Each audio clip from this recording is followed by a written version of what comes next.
in the title of the conference, I mentioned what the topic will be about. Is that what is the same essential message of all spiritual teachings on the one hand, and then what does quantum physics say about the essential nature of who and what we are?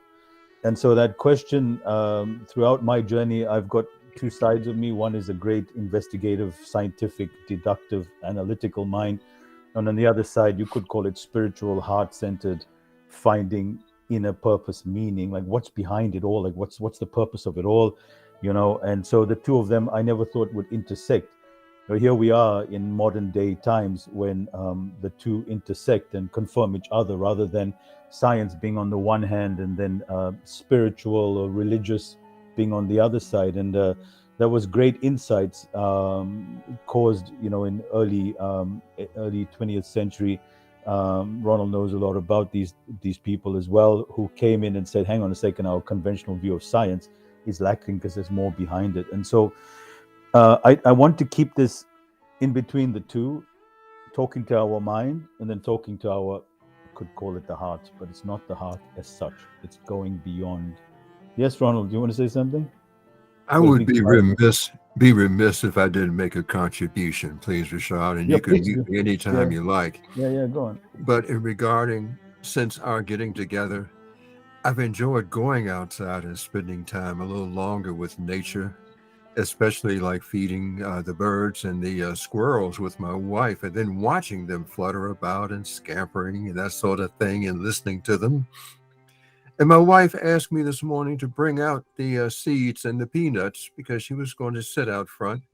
And then it occurred to me, I'm in my underwear. And I thought about it and I said, oh, what the hell? So anyway, my sister lives next door and she's driving off and I waved to her. But I'm just saying, though, is that just the liberty and the freedom of just learning how to be myself, whatever that is. And since our last discussion, I'm learning more and more that I am not this guy. Yeah. I identified with this guy, but I'm not that guy. So I'm learning more and more about being aware, independent of the identifications and the labels and the students and and all the other attachments. Yeah. So it's good to Thank you, be here Ronald. this That's morning. that's a very good added note as to the benefits of discovering the true essence of who we are and what we are. We have such a strong affinity for identifying ourselves with our societies, with our jobs, with our names, with our religion, with our whatever it is, that we lose the essence of what we truly are. And what Jamila said is about gratitude. By nature, we're taught that we should be moving and doing things, and we should become this, and we should stand up and be this way and to these people. And when you get to Ronald's age or anybody's age, when you get this newfound awareness, including Andrea, who doesn't give a shit and is just her beautiful self, which I love. And so you realize, what was the point of it all? Like, you know, pretending to be this and that and the other, and the guy on the badge, and like, who are we holding up this identity for? And the most important question to ask is that, is it helping me? Is it serving me by being this, that, and the other? Do people say, oh, thank God, you know, Ronald is an outstanding citizen. And then when Ronald screws up, everybody says, oh, look at Ronald, he's a failure. So on the one hand, you please society, but you get nothing out of it. And on the other hand, when you're your authentic self, you don't care anymore. But it's not I don't give a shit nihilistic kind of I don't give a crap. You develop compassion, you develop love. And that's the path that we're talking about here. So just to go further on, I can only go as deeply or as subtly into this awareness as the group allows, because I don't want to, if people are still trying to get success in their work careers, and I see most people on here are not at that space where they're trying to make it in the world. And I always make fun of that, what it means to make it in the world. But looking at beyond that, like what lies beyond making in the world, suiting society, achieving these goals, not being lazy, not being unproductive, not being ugly, not being a bad mother, not being all these types of things that we bought into. We bought into it. But what we're not seeing, and this is the irony of it, we bought into other illusions.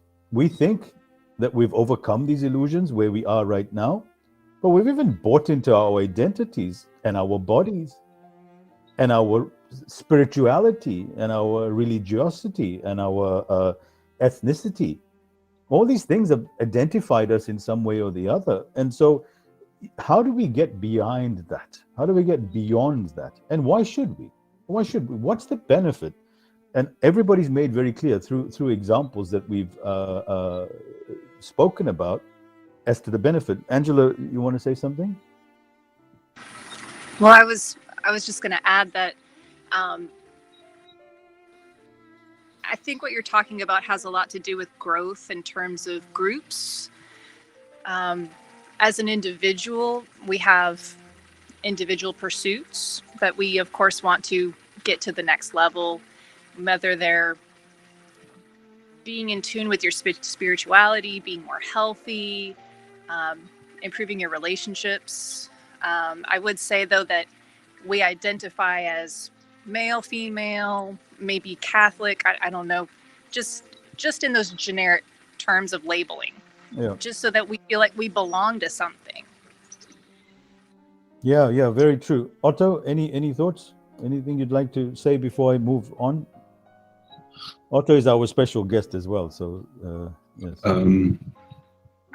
I like that what Angela said. I want to bring in my 2 cents. So I left Europe when I was 50, right? And I was looking for a new family, as I was not happy there anymore, right? So I was aware that this life I used to live is not healthy for me. And luckily I found a new destination where I find home and where I found my new family. I just want to say that it's always the right moment to be aware when you're not happy and when you want to change something and do it, even if it takes a long time, to reach your inner happiness, to your inner home again. Sometimes it needs a change of location, you say sometimes you need to find new friends, new family, a new place where you find inspiring work and life. I went far for that and I never regret it. I can only encourage anyone, whatever age you are, you're not happy or you are aware about something is not healthy for you, change it. You're never too old or it's never too late. That I want to share. Okay. Thank you, Otto. Yes, Ronald? You raised your hand, Ronald? Yes, I did. Yeah. I have to say, and considering what Otto just said, never too old, never too late. And I mentioned this the last session, was that I realized that I never knew who I was, apart from all these other attachments and wanting to be accepted and this, that, and the other. And I'm just beginning to realize the depth of it. The depth is, like I mentioned before, it's like the computer without the operating system loaded. You've got the firmware, but not the operating system that gives it more identity and uniqueness from other computers. But it's an experience. Yeah. It's truly an experience to relearn your environment like you'd never learned before. So thank you for this morning. You're welcome. So, all right. So that's good. Thank you for everybody's input. So what we're going to do, we have Celine joining us here. We're going to carry on about this, about the identities that we carry and the labels that we carry. And welcome, Celine. She's somewhere on a log cabin or back home. Can you hear us, Celine? I think your mic may be off, if you are. Sorry, I'm late. That's it was okay. difficult. Yes, hi, good morning. Good morning. Where are you? Did you are you back home or you were away? I ended up back home because my brother had to go into the hospital, and so I've been taking care of him. And sorry to hear that. No, it's okay. I'm here. I'm happy to be here. Yeah. Good, good. Well, welcome. Nice to put a face to you finally. Well, we've seen your face, but to have you with us on the call, where we've been just talking about experiences, and Otto has been sharing about changing the situation. It was interesting. Eckhart Tolle was saying that when you encounter a challenging situation, you only have two options. Number one, change it. Number two, fully embrace and accept it, especially when you can't change it. And so for Otto, that meant I can't change it. This is what I want to change, and you did that. And so what most people do is they do the third option: is they suffer. They suffer the consequences, and they become a victim to their circumstances and complain about it, and blame others for it. So so if you can't change the situation, then you've got to embrace it and accept it, because the third option of suffering is a choice. It's not the circumstances. Is that I chose to stay here, or I chose to do this, and now I will deal with it because I didn't change it. And that's, I think, where a lot of people then suffer the results of their decisions, which they can change. And because of, again, the very strong identification with society and what people say we should do. I can't do that because she'll say this and they will say this, and what will people think and how will they. And this is what we're realizing on the call with all these people here, is that at the end of the day, if you know the true nature of what you are and who you are, you're not going to be so identified with your identity being what society has projected upon you. And as I was mentioning, even though we don't know it, we're still attached to labels. And so we're going to explore on a very light manner what it is in our true essential nature. So rewinding where we started off, what the spirituality teachings are teaching us and what quantum physics is teaching us is the same essential truth. Does anybody want to guess if we could say, what is it in quantum physics that has been proven beyond the shadow of a doubt to be true of us? Now, when I say us, I mean people and everything around us, versus religions, spiritual paths, teachings across Buddhism, Zen, Advaita, Vedanta, all these types of teachings. What is the essential truth that we align at? So let me just go on about that for a second. So if you look at all spiritual teachings, they'll say things like there is a soul inside our body. There is a dimension of existence that is beyond the form that we see. Right? It's essential in pretty much all religions, is that there is something behind the illusion of body and mind. Okay, whatever body and mind may mean. And then if you look at it from a quantum physics perspective, the more they investigate the density of matter, and the more they zoom in to particles, to atoms, to all these types of things, what they're finding is the same thing, is that the nature of reality as we see it and perceive it is not actually there. And so what the ancients spoke about, chi, prana, energy, life force, is now what quantum physics is talking about, particles being in a state of flux, dynamism. So the more you zoom into an atom and you look inside of it, there's actually nothing there. It's just particles in a state of flux, waiting for the environment to dictate it. So now, if we look at the taking back to our identities and how we function in the world around us, of our forms, our names, our identity, our job title, and that's a big thing on LinkedIn as well, because society associates that with us, right? And that's what we've been taught as children, right? What's your name? Who are you? Where are you from? That's not a good thing. That's a bad thing. You're a bad girl. That's a good boy, right? So society has inculcated in us what we should be and how we should be. So the true, where we come together, is that there is more to our reality than meets the eye, we could call it, right? Anybody want to comment on that? Because after this, we're going to do a little exercise to prove this, or to illustrate this. I guess that's what's, hi everyone. That's what makes it difficult for people to realize their the truth or the nothingness of of what we can't see. Is that we can't see it. We can't, so we're so identified with body, so the manifestation of the body into consciousness seems so real. So that's often what I find with most people, that is the challenge, the difficulty, that there's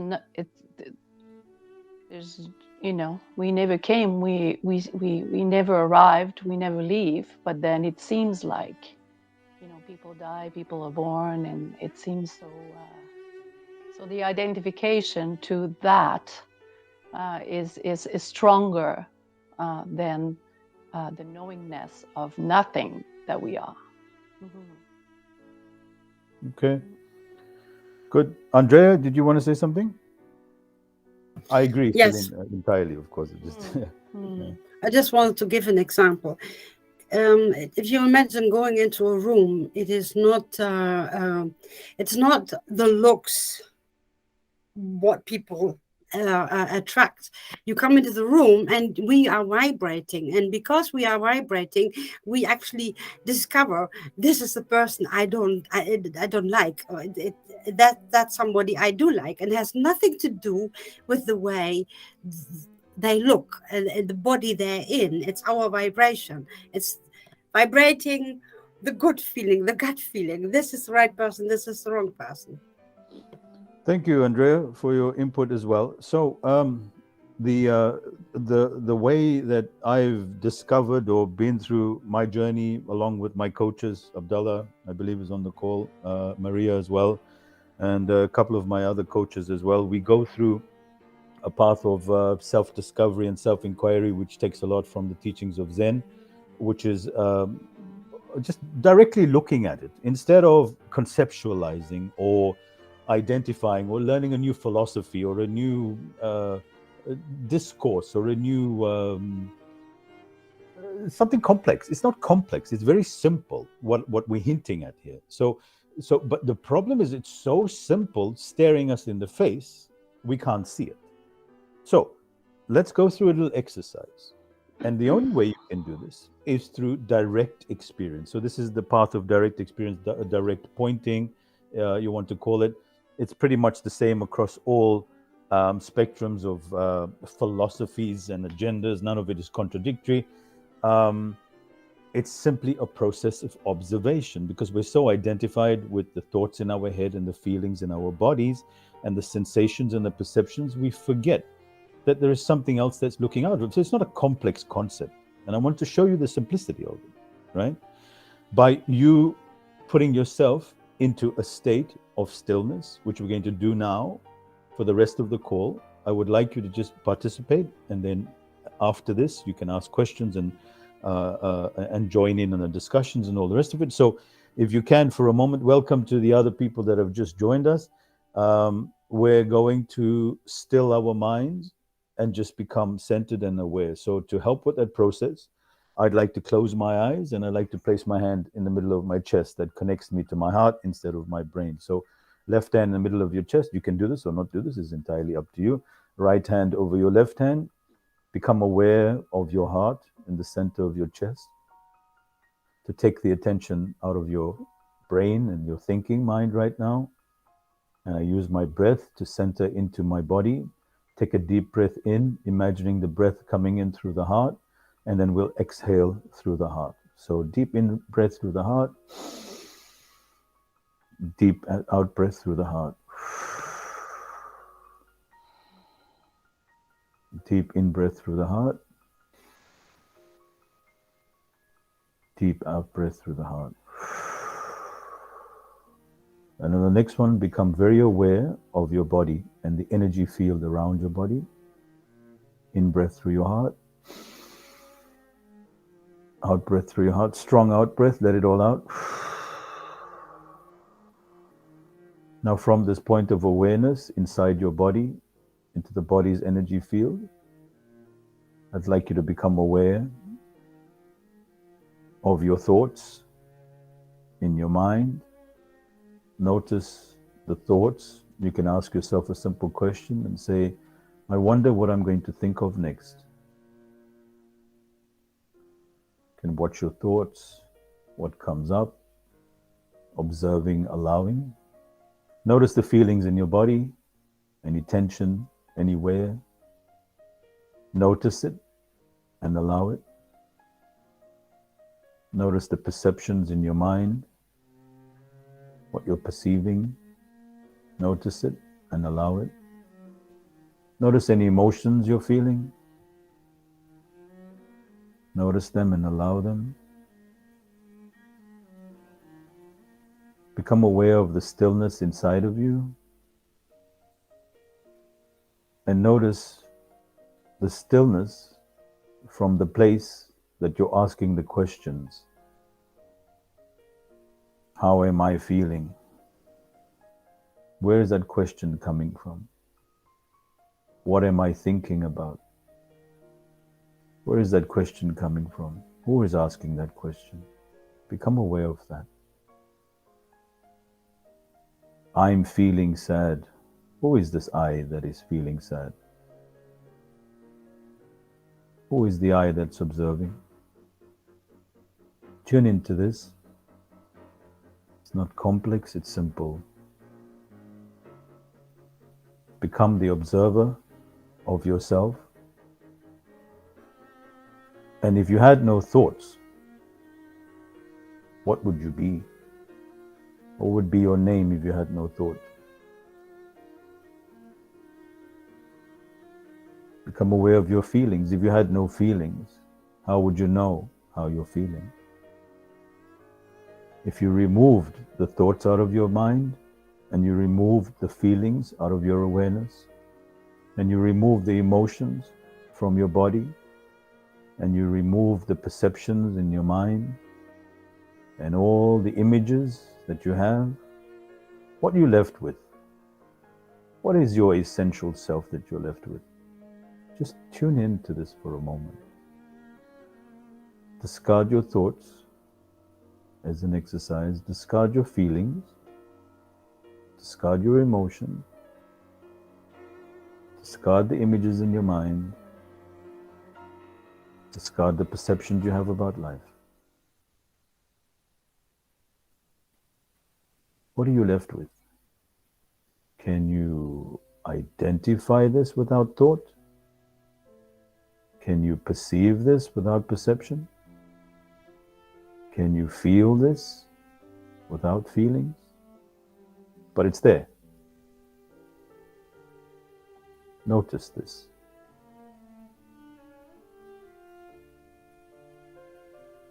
And become aware of how still you become when you're observing, instead of being the thought or the feeling or the bodily sensation or the perception or the image.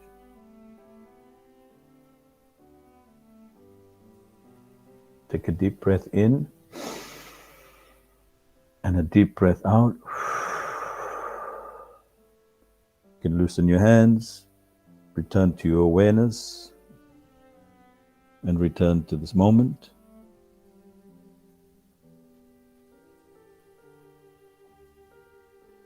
In your own time.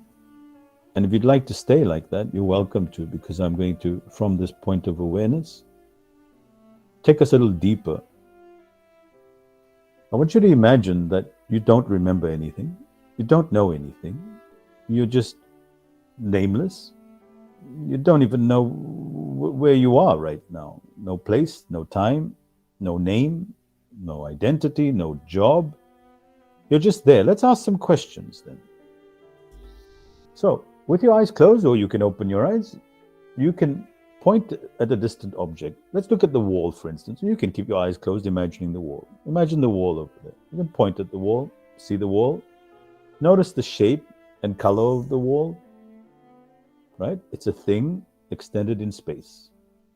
Notice that it has a form. You can't see through it. Now look at the floor. Notice the floor, the colors, the textures. Now, look at your foot. Point at your foot. You can see your foot. It has a shape, has a color. Point at your chest. Notice your chest. It has a texture. You can see your breath expanding and contracting.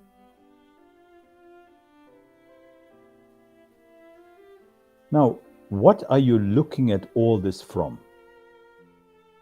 Not your eyes, but there's something in you that you're looking at it from. You don't know any names. There's something that's seeing your foot, your chest, the wall. Does that place have colors where you're looking from? Does it have a shape? Does it move? Are there any textures?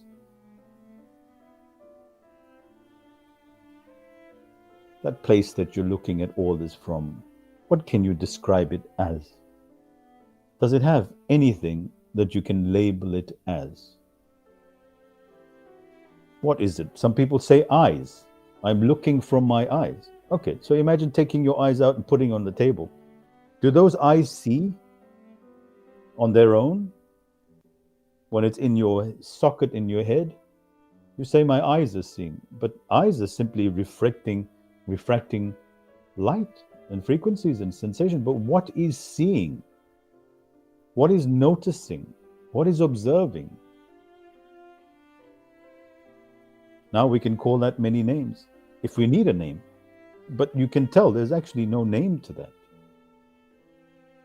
And if you guys would like to say what you think that is, that is looking out at the world, do you have a name? Not what we know in modern day terms. Avoid all of that terms. But can you identify it in anything? You could say that's me. That's the brain. That's not the brain. If you take the brain out and put it on the table, does the brain see? So that is what we have coined the term awareness or consciousness. But there is no form, there is no color. Disagree with me, please. Disagree with me. If you see something there that is looking at the world through, what is it?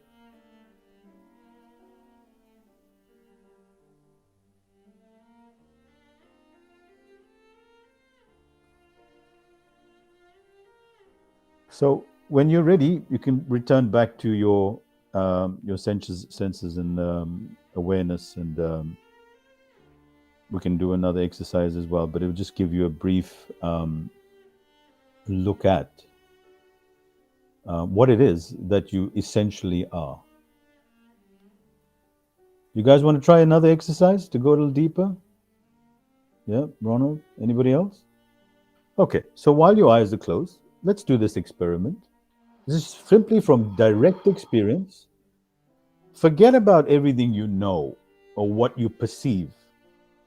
Just look directly from this moment as you are, without past experiences, without past references, without past labeling.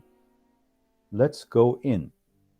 When you closed your eyes, notice that the room has now disappeared and become replaced by darkness. Now look at your bodily sensations with your eyes closed. What shape are those sensations? Do they have a shape, your sensation? How many toes do you feel? Only through your awareness with your eyes closed. Are there 2 feet shaped things, or are they shapeless sensations that you associate with feet? Do the sensations form a precise body outline? How many ears do you have? Now imagining, not from past experience, from now, with your eyes closed. Can you tell how many ears you have? Your nose, is it precisely shaped with your eyes closed? Now, would you know what your face was shaped like if you have never seen or touched a face before? These are strange questions, but allow them. Now, if you try to touch your face, you'll notice distinct, squishy contours. You don't feel a precisely shaped face all at once.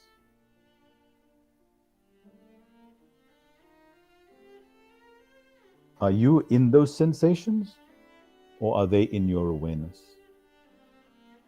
Are you in those sensations, or are they in your awareness? Now let's look at sounds. Let's listen to sounds. The computer humming, maybe birds calling, footsteps. Notice how you imagine what those things are. Are those sounds outside of you?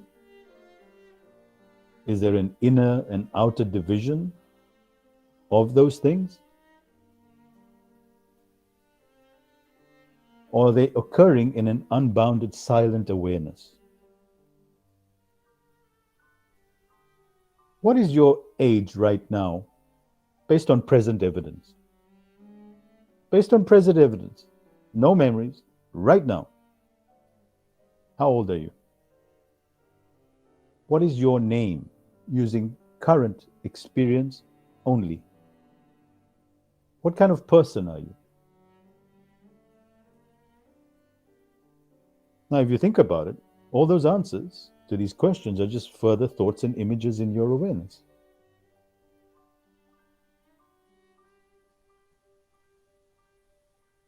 Now, if you're done with the exercise, you can open your eyes and you notice the vivid colors and shapes in the room. Now, are your thoughts and images back in the head box, or are they at large in the room around you?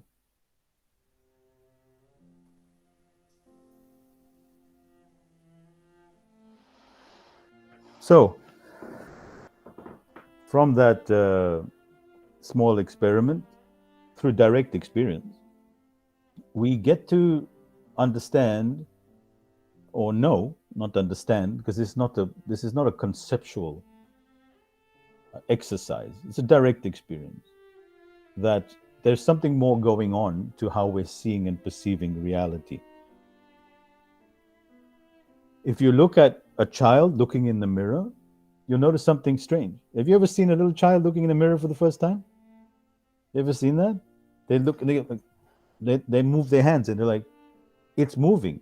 It seems like that object in the mirror is moving. Is that me?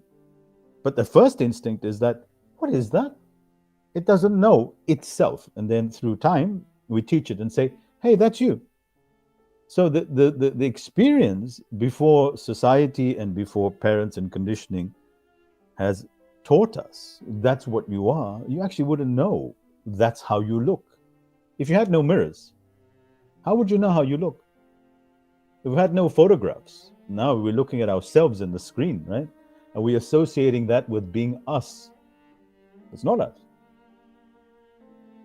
right? When you look at the mirror, if you see a mirror, what is looking at the mirror?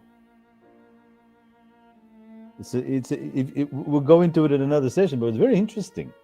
If you look at what a child sees in the mirror, is what you saw at the beginning. So everything that I'm telling you is not new information. None of it's new. Like, oh my God, it's new. It's everything you already instinctively knew, even before you were born. It's just a reminder, because over time of conditioning, you start forming an opinion about what you are and who you are. And that's aside from all the labels of, I'm a computer technician, right? Ronald is an example. Or I'm a spiritual teacher, or I'm a religious man, or I'm a father, or I'm a daughter. These are much later, but even the essential nature of what we are. And then again, quantum didn't need to prove this, the quantum physics, because through direct experience, you'd be like, I see that, right? So we can go into various avenues with this. But what's most important that I want for you to get is that you're aware of your thoughts, you're aware of your feelings, you're aware of your bodily sensations. But how many people are aware that they are aware? If you turn awareness on itself, I am aware of being aware. Right? This is before the forms and the names and the labels and the this and the that and all the rest of it. So of course we're programmed this way, and we're not programmed this way, but society takes on particular forms, and what we're trying to do to get out of the suffering created by our illusions of the nature of life. We're not trying to escape what life is. This is life. When you open your eyes, this is also part of it, but what you're looking at it from. So many people say enlightenment is not, oh my God, like the Matrix, you start seeing numbers on the screen and everything becomes vibrations and all the rest of it.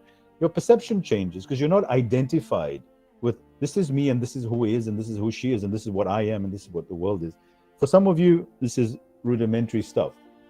But for others, this will give you a deeper insight into the nature of your reality. Now, the mind will automatically pose questions like, so what are we saying? Like, what's really going on? Am I no longer Rashad and have I become no longer a life coach and I've become a yogi up the mountains? It doesn't change the essence of anything that you are. So the beautiful Zen saying says, if you want to call it enlightenment, which I think is just a name, again, names that point us to something that is not, right? So the Zen master says that before enlightenment, chop wood, fetch water. After enlightenment, chop wood, fetch water. Okay, nothing's changed. You're not now going to, it's just that you're changing your lens and you're refining the lens so that you're not so identified with everything that you think you are, because it's all malleable and changeable. And because it's not real, it's changeable. People now, well, I can't do that. I'm old. What is old? Have you ever looked in the mirror and you look like, is that me? Like I look at my gray hair and I'm like, there's like almost like a disconnection with the person in the mirror and who I am, right? So people that have got some gray hair and a bit of balding going on, who is that guy, right? You don't know who that person is because in reality, that person is not you.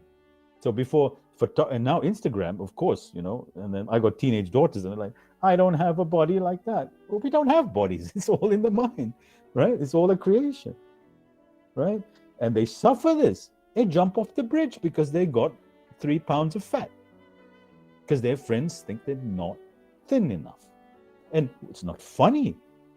And that's why this work is so important. And now, you know, the last conference we had, we were saying how as you age, this is important.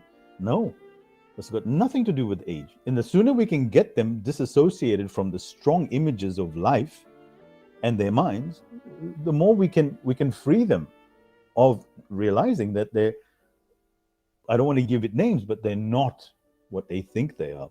So I've been doing a lot of work with young people and they get it. They're like, oh yeah. Because they weren't so long ago not identified with the mirror image. They were like, oh yeah. Do you remember before you were 7 and you thought life was just rosy and everybody loved you, and then you were 7 and 8 and thought, what's wrong with me? Why don't I look like that? And how come I can't be like that? And we then suffer that. So thank you for your attention. There's very aware people on this call, which helps a lot. And that's why I was considering whether to go a little deeper or not. But yeah, deeper is not really deeper in the physical sense of deeper. But I'll hand it over to whoever would like to share their thoughts and experiences on that. Yes, Fagin, please do. Fagin, could you, I'm sure you're going to give a summary of some of your thoughts. Give me 2 minutes, please continue, all right? Yeah, we need to be aware of the difference between mindful and awareness. Mindful is like the button of on off for your lights, whereas awareness is the intensity of your being. It's part of the being as part of the whole. We need to understand our brain uses lots of precious fuel, namely ATP, when in unaware mode, then when it is aware. In general, brain uses 20% of your total energy requirements. That's an average of 400 to 500 calories a day. But it varies according to how your brain is working. Just like your mobile phone, when it has a lot of apps connected to many unproductive apps that empty its energy fast. And we become mechanical or robotic, like a robot, when we are unaware in our actions with usage of excessive energy. Awareness and mechanicalness cannot exist together. In the modern day society, especially on the job, we are expected to be efficient, productive like machines in many cases, to eventually earn more money, power, prestige, whatever. We are not expected to be aware, which is your real being and which is the key to being healthy for one's psychological well-being. They say, the graves of the world are full of millions of very successful people. And if we observe very closely, no one hardly remembers their names. If one evaluates Richard's list of people, there is no mention of great emperors, politicians, or army generals at all on his list. The only names that stay are the names of those who we realize today had a high level of awareness and were in full servitude of this planet and all its creations equitably. These great people never sold their awareness, soul, wisdom for any silver and gold. Sharpen your awareness like a sword and let these unconscious and unaware souls climb up their ladders as they realize later that they were only running on their hamster wheels. Let them soar high because eventually they will disappear like a bursting bubble. Don't be jealous or whatever. In the meantime, remain compassionate to them. Them, when I say, are those who have not put their effort or use of their precious emotional intelligence, any level of awareness or empathy. The highest value in one's life is awareness, which will add beauty to everything one does on this beautiful and unique planet. Awareness is the only road to peace and prosperity. Thank you very much with my best wishes.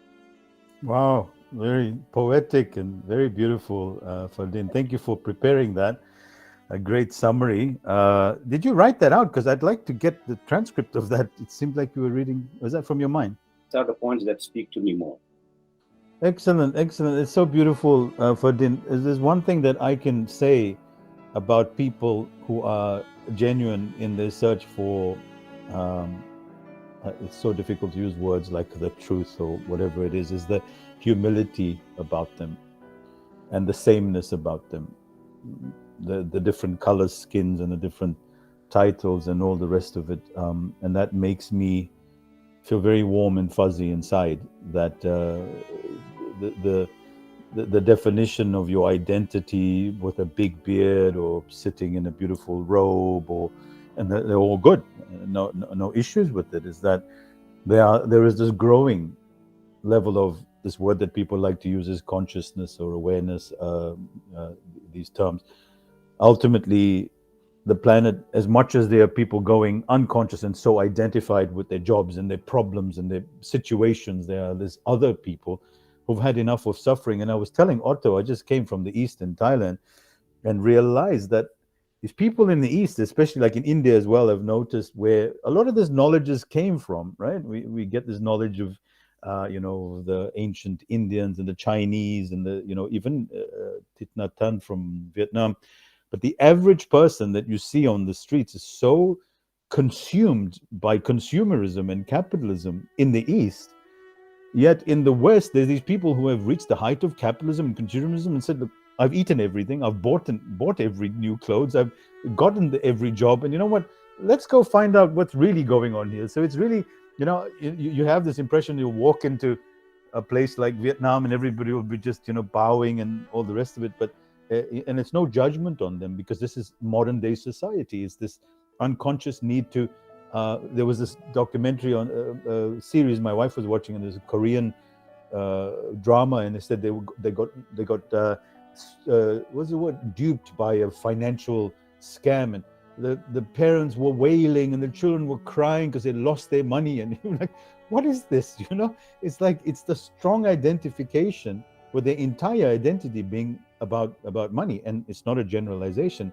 It's interesting to see Europe, the US, an awakening, and these people that speak fluent European languages that are taking, some of them take on the identities too much, where they come back wearing the whole garb and then even taking on their guru's name, and which no problem, right, as well, no issue with it. But that, like, seeking the deeper meaning behind all of this. And if you can look and seem like the rest of us here, and we're still aware. I mean, it's enough in this day and age of this unconscious thinking and feeling to be compassionate and not judgmental as the secret, because you get these spiritual people going, look at them, they're so unconscious, and that's a trap, because the ego is so conniving in so many ways. Sorry, Ronald, you had a question or a comment. Yes. I found this fantastic book about how to find your glasses. I didn't have the entrance. No, here's another book I have about how to find your glasses when you need them in a hurry. A whole book on it? Yes, and here's another book in here about how to find your glasses when you've got to read for a presentation. How to find your glasses. You're joking. Yes, another one about how to read the book about how to read the book about finding your glasses. You're joking. And how to find what you're seeking is seeking you. My glasses are seeking me, and I'm seeking my glasses. And they were right on top of you. That's a beautiful analogy of awareness and of what you are. It's just like, oh, I thought it was in some, far-flung destination. No, that's brilliant, Ronald. That's brilliant. I love that. Thank you. Jamila, do you want to say something? Yeah, I just wanted to share something, and it just brought back a memory when you took us through this whole exercise. Yeah. And this happened to me during Ramadan, our fasting period. Month, yeah. Yes, I just watched a clip with Eckhart Tolle, and it was about understanding how we are really nothing and how we know nothing, and getting to that point of understanding. And I'll just read to you, because you know what, after experiencing this, I just wrote it down, because I felt like if I had to relay this to someone, they would think, what is she on about? But I think I can relay this to you guys now. And it just says that this evening as I prayed, I experienced my prayer as I've never done before. I watched myself from outside my body, and within a moment I felt, as you know, here in South Africa, we're having load shedding. So our building has a generator, which is quite loud. And I felt the drone of the generator silenced, and a state of presence overcame me as I have not ever felt before.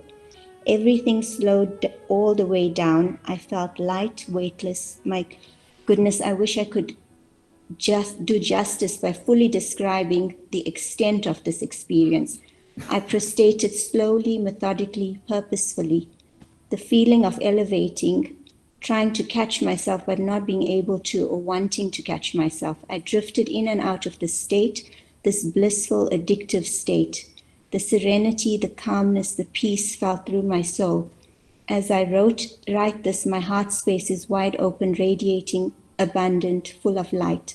I never want this feeling to end. It was like a dreamlike state. I began my prayer with the thoughts of mind knowing nothing, but the realization that each day that goes by, I understand how much there is for me to relearn and to remember. That's beautiful. Thank you for sharing that, Jamila. That's Thank you. And it's just taking us through this exercise just reminded me of that, and it reminded me that there are other people out there who are on this journey to awareness. And, if anything, that's what I felt at that moment, is totally being aware and being accountable for myself and, my consciousness. Okay, cool. Mm-hmm. Thank you, Jamila. Does anybody else want to? Yes, Ferdinand. Very fast for Ronald. When he talked about his glasses, was searching him, and he was searching for his glasses. I said the same thing. The awareness is there, and we are just searching for the awareness. We are born with awareness. We just cloud it with all the rest. So. Right. Yeah. That's a very good point. So, I'm very much one of non-attaching labels to things, and just return to the childlike state of being. And there is another movement that is very active to call things what they're not, and then they attach all these other significances to them. Consciousness is this and it's not that, and then awareness is this and not that, and every label, then you're like, oh, are you part of the awareness movement? And all of a sudden you're in that camp of you're one of them, or that, oh, you're a Zen Buddhist, which means that you do this, that, and the other. And so I really avoid identification. Actually, it's Celine's description of her, what she is the world wants you to give you a name. They have to put you in a box, right? And so I don't know, what does yours say, Celine? I am nothingness or emptiness. What does your thing say on your profile? That which is nameless. Right. And, exactly. Right. Yeah, and I really appreciate this experiencing this morning and being here. And the only thing I like to say is, what I love so much about awareness is it's always yes. It's always yes. Yes. Oh, that's beautiful. Always, that's beautiful. Tell us a bit more, Celine. Yes. Tell us. That's gorgeous. I don't know. That's what comes. And when I really enjoyed the way you brought us into the nothingness phase. Right. Less. To me, it's always less and less. Yes, yeah, less is more. Yes. I like that. Less, yes, because Yes. because the ego has to say resist this moment, and awareness says it is what it is. So if you say no, you cannot say no to what is. So of course it's yes. And it's not, it's like the event has already occurred. So we say, I don't like the situation. It has happened. The ego says, no.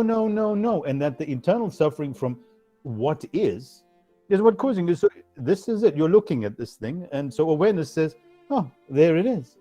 The ego goes, I'm not looking at that. It doesn't exist. And awareness saying, it's here, buddy. And that's the yes, right? It's all here. And so, because we're such aware people, or we're in that state right now, I'd like to share with you what I was sharing with my coaches, is that once you get past the suffering and the resistance of no, then you get to the point of observing, as we did right now, of actually it's not all of that. And then in your deep awareness and reflections, not perceptions and understandings, is like, what is all this about then? And the only answer that I could come to was one word: love. And so if you get there to that awareness, it doesn't lead to nihilism, where you go, there's no point to it all, we might as well just shoot ourselves in the head, right? It doesn't lead to that. If your soul, whatever that is that you're looking at it through, you're just in marvel, you're just in awe. I mean, when I get onto the train and I see all these faces, every one of them different, and I look at consciousness, God, whatever you want to call it, how many forms it creates. And you can't just fall in love and go, my God, this is phenomenal, right? So the ultimate stage for me is that you fall so deeply in love with not yourself or all the rest of it, with love. You fall in love with love. And it's beyond labels and it's beyond forms. And I was saying the irony of it. If you look at it, that's the easiest way to exist, to love everything and to fall in love with everything. The second more difficult thing is to be aware. And the thing that we choose to do is to fight, to suffer, to resist, to conquer. And that's the hardest thing to do. Yet it takes so much experience and practice to fall into the state that is most conducive to your well-being, which is allowing, compassion, and love. You see the irony of it. I thought it was quite a stark contrast. It's like a child is born pure, loving, accepting. It doesn't even know, it doesn't say, I accept you because you're black or because you're a girl, or there's no concepts there. It's just that pure awareness, right? And then we spend all this time gaining all of this. Now we got to unlearn, become aware, and then finally fall in love. And that seems to be the ultimate stage, when it was how we started out, not where it ended up. Celine and then Ronald. Celine, go ahead. Mike. Your mic is not. Oops. Yeah. Ronald Sorry. was before me. Please, Okay. Ronald, go ahead. Ronald, go ahead. Okay, then just briefly, that neurologist, Oliver Sacks, he had a mental condition where he could not remember faces and associate faces with names. Right. So think of what that would be like when you cannot just have that perception of individuals. They've got to remind you who they are. He could barely recognize himself sometimes. And that was a neurological problem. But yes, and go ahead, please, dear. Yeah, go ahead, Celine.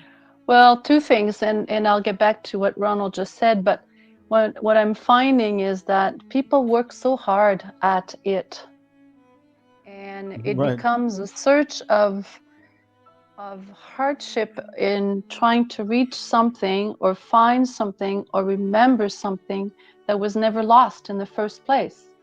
Right. But the mind, makes us believe that we need to work hard at it and we need to find something. And in this awareness space, in just breathing in and breathing out, we're there. Yeah. It's yes, immediately. And talking about the person not remembering, my brother that is in the hospital was hit by a drunk driver many years ago, and he's a bipolar brain trauma. And he's lived, and he has been on medication, but he was hit by 2 cars, and he died and came back. And he touched something very essential and is coming back. And even with his mental condition and so on, I'll call him and I'll say, "Hey, Andre, what are you doing?" He says, "Well, I'm talking to you on the phone." And then I'll say, "Oh, you know what? Look at the sky." And I said, "Wow, we're so lucky, He says, "No, we're not, Celine. We're not lucky to have this blue sky. We're lucky to be aware there's a blue sky." No, powerful. And Just yeah. Thank you. No, that's wonderful. Thank you for that. That's so heartwarming and so touching to say that. That's amazing. Awareness. Just on the first point that you mentioned about how we make things in this way, Rumi, the great mystic poet, they asked him. He said, "Oh, great master, how do you make all these complex concepts so simple?" And he laughed and he said, "How can you make something so simple so complex? It's simple. Stop over complexifying this. Like Celine said, it's in your breath." But because we resist, we identify so strongly because of our strong, it's not our fault. Our parents have taught us that's not the right thing to do. You can't be doing that. You can't just sit here and think about things. You got things to do. You got things to be. You got to raise your children. You got to do this until all of that comes crashing down. And, you have these, and that's when you have the opening, is when you have some kind of difficulty that shakes and rattles up your known perceptions of this is who I am, or this is what I am, as an example of your brother. Miriam, did you want to say something? And we're going to be ending it off here on a few moments of silence as well. Miriam, she disappeared. I don't know. Can you hear me? Yeah. There you are. Yeah. Yes, Miriam. So hi. So just going off of what you said about it is what it is, right? I remember that phrase used to annoy me so much because it almost felt like you were throwing up your hands and like surrendering, right? But then I feel like going through the journey and like learning about awareness and becoming aware and what that entails, surrendering and accepting is such a big part of it, especially when something is out of your control and you've already done your part. It comes to surrender and acceptance. So I just remembered as soon as you said it is what it is. I remember that used to be like a trigger point for me. And now it's just so true, right? It really is what it is. And just accept the moment and be present is such a game changer, I think. Thank you, Miriam, one of our Zen coaches. Lovely awareness that you brought to us. And again, that's the chatter to the ego mind saying, hey, listen, surrender and accept. But in fact, those are just terms to appease the ego mind, because what is what is, right? So in that way, you tell your ego mind, surrender. Almost like you have some some power in changing what is. You don't. You're just resisting. Like it's just yes, yes, yes, as Celine says. So anyone else? And then we're just going to finish off with a few moments of silence and stillness and presence. And I may give some visual clues or some clues as well as we go along. Anybody else? Any final thoughts? Yes, Celine?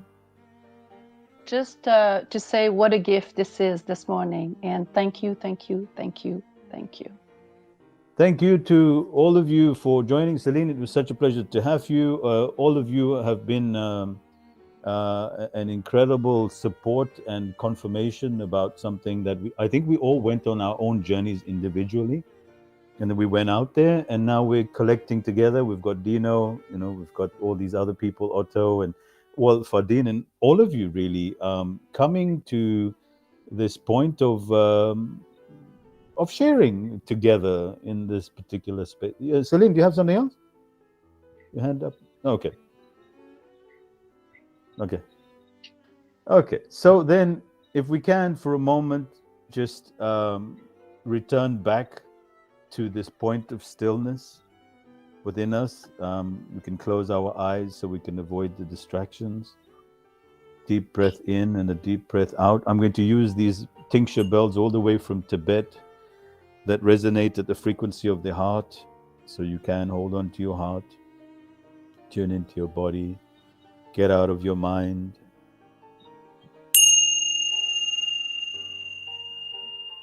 Follow the sound of the bell all the way back to the stillness. Let it resonate with your heart.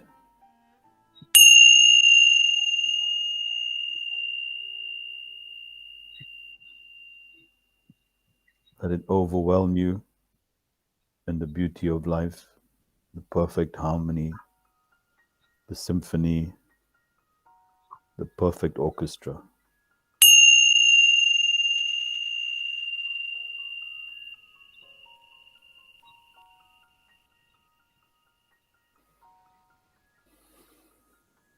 Take a deep breath in, hold it in, and let go of all emotions, thoughts, feelings, perceptions, ideas, identities, and on the out breath, let it all out to return back to your awareness.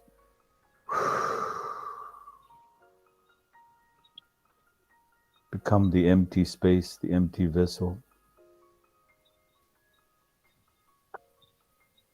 Now allow everything to be. You can never be without thought or feelings or perceptions, but you can observe and allow and recognize the difference between being the thought and the thought being the feeling, and the feeling being your identity and the name behind the identity, which is nameless.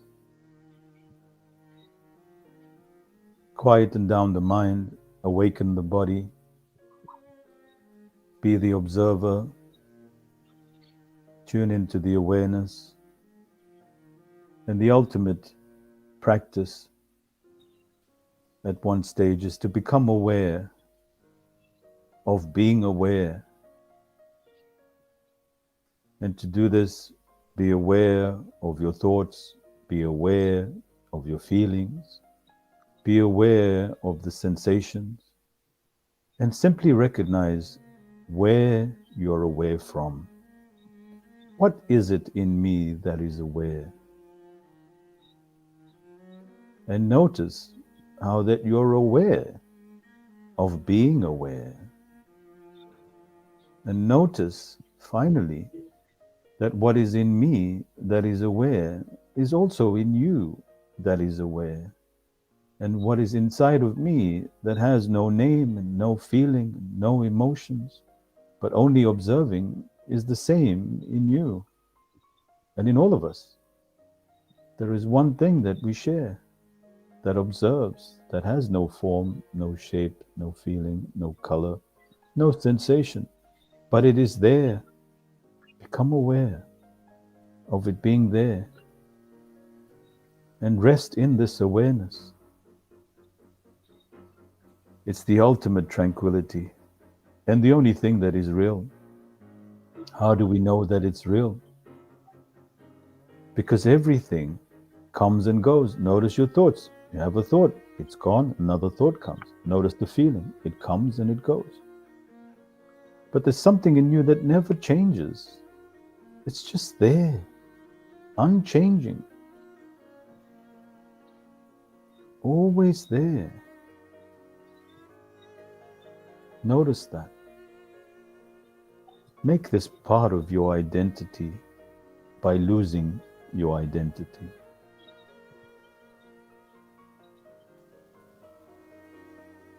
Notice how it resonates so beautifully with your body. Check in with yourself through direct experience. When you are tuned into your awareness, how do you feel? Look at what it does to you. Feel how you feel.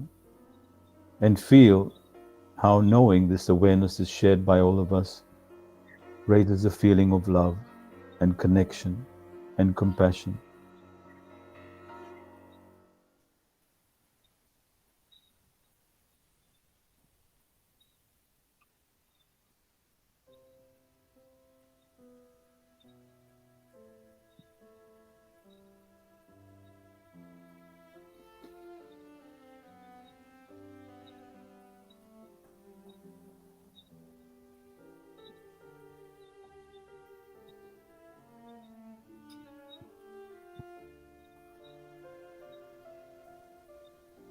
And when you're ready, you can take this awareness with you and return back to it whenever you get caught up into the world of forms.